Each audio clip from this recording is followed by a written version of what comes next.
His icy stare struck fear into the hearts of opposing hitters. He had perhaps the greatest pitching season in history. He was a monster on the mound and an inspiration to so many. You kids just don't know how good Bob Gibson was.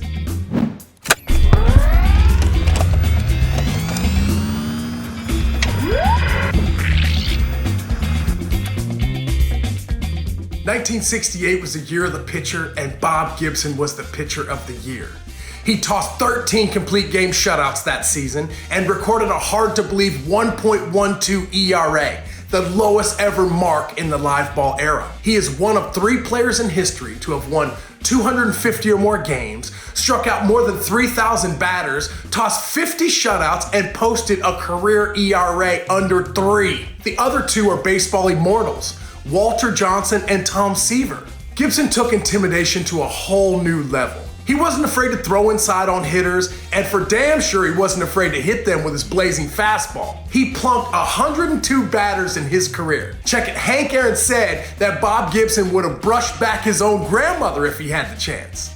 The intimidation factor was never stronger than in October when Gibson was at his best. In the 1967 World Series, he tossed 3 complete game shutouts, the best individual performance a starting pitcher could possibly have in a single fall classic. In Game 1 of the 1968 World Series, he struck out 17 hitters, a fall classic record that still stands to this day.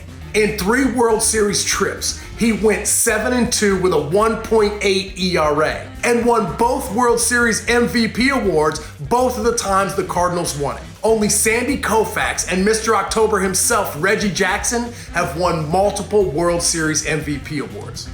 He even hit 2 home runs in the World Series, and that wasn't a fluke. The dude could flat out rake. He clubbed 24 homers while driving in 144 runs, and in 1970, he won the Cy Young Award while hitting .303 at the plate. Man, you kids just don't know how good Bob Gibson was.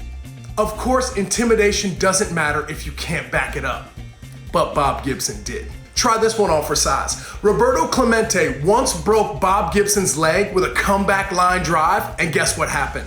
Bob Gibson stayed in the game. Man, I'm telling you, man, you kids just don't know. In 1968, he was never removed from a contest. He either tossed a complete game or was pinch hit for. Nobody ever took the ball from Bob Gibson on his mound. That mound got a little lower thanks to his utter domination that season.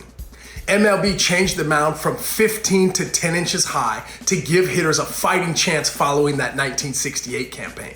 Gibson, like Hall of Famer Cubs rival Ernie Banks, played for the Harlem Globetrotters, but he eventually left because he said the competition wasn't intense enough. He's a 9-time All-Star, 9-time Gold Glover, 2-time Cy Young Award winner, and he's the Cardinals' all-time leader in just about everything.